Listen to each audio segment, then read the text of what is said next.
Hello, welcome back.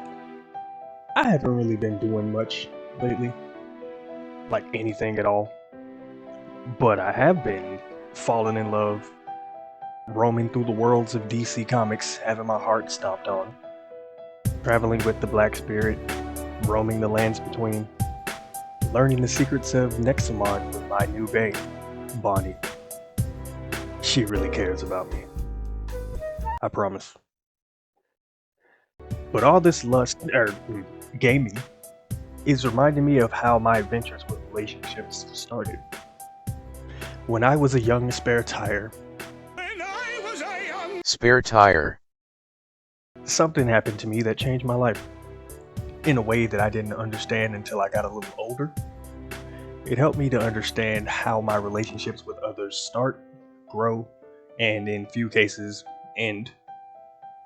I've only told a few people this story, I think, and I figured, hey, why not share some life experiences?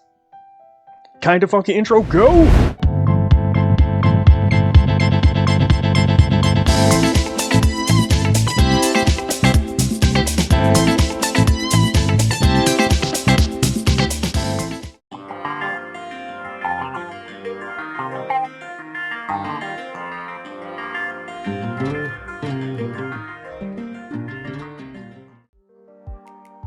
Hi there, I'm Sparetire.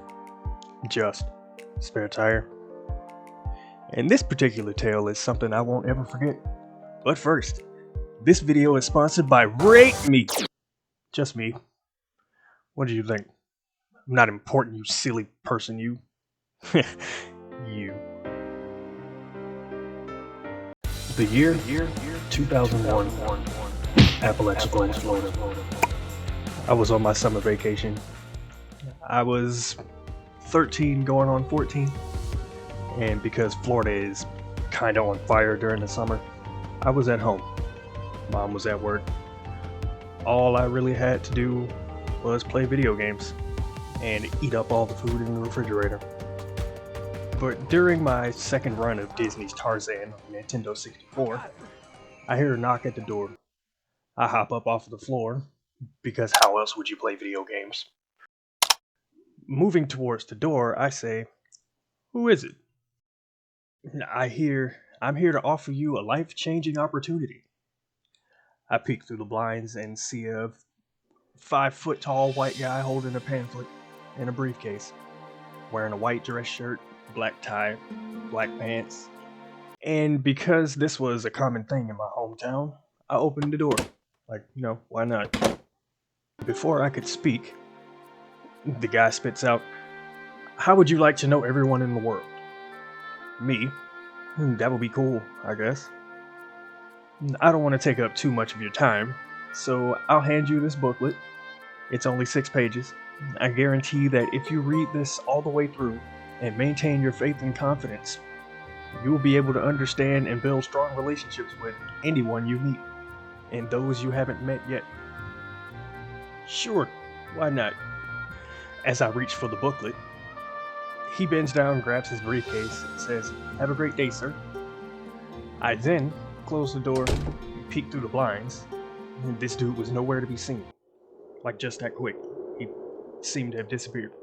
So I plopped down on the couch and started reading through this booklet. I can't remember what it was actually about, but it had very little to do with getting to know people. It was more on the lines of doing your own thing and everything will work out. Days pass. I kinda disregarded the whole encounter, mainly because my mother was getting married, and we were moving to Atlanta with her new husband. But that's not the point of the story. The point is, I was pretty shy in my youth, and now that I'm in an entirely different place, I have to get to know people, make new friends and such. And I can honestly say that since the year 2001, I've met a lot of people in between the move and various other places.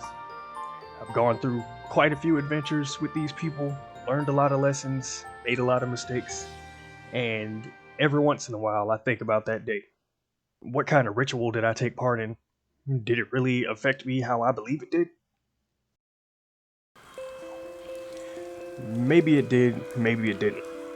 But because of that, over the years I did pick up that my interactions with most people were either that person looks familiar to me, or that person and I are going to end up having a connection, and how it's been playing out, that person is going to teach me something, help me be better in some way, or I consumed part of their soul. and we become besties forever. What I did get from it was an ability to easily get to know people and form stronger bonds with anybody. Sometimes it backfires, and I get the wasted time flu. The symptoms of wasted time flu are realizing that a person isn't worth the energy, mental exhaustion, tendency to avoid talking, possibility of ceasing all interactions, the inevitability of ignoring all red flags and continuing to involve yourself with that person. If you did stick around to the end of my little tale, I greatly appreciate it. That whole encounter is something that'll stick with me forever, really, because it really made me who I am, no matter how boring that is. And if you have a story or a memory that is your personal foundation, just adhere to it and use it for growth, whether it be negative or positive. The fire of progress can burn from anything. But, dear viewer, this is where I leave you. You're safe now. Good luck.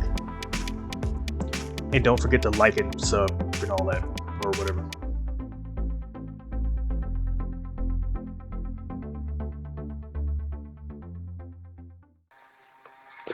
Ooh, ha, ha, ha, ha, ha.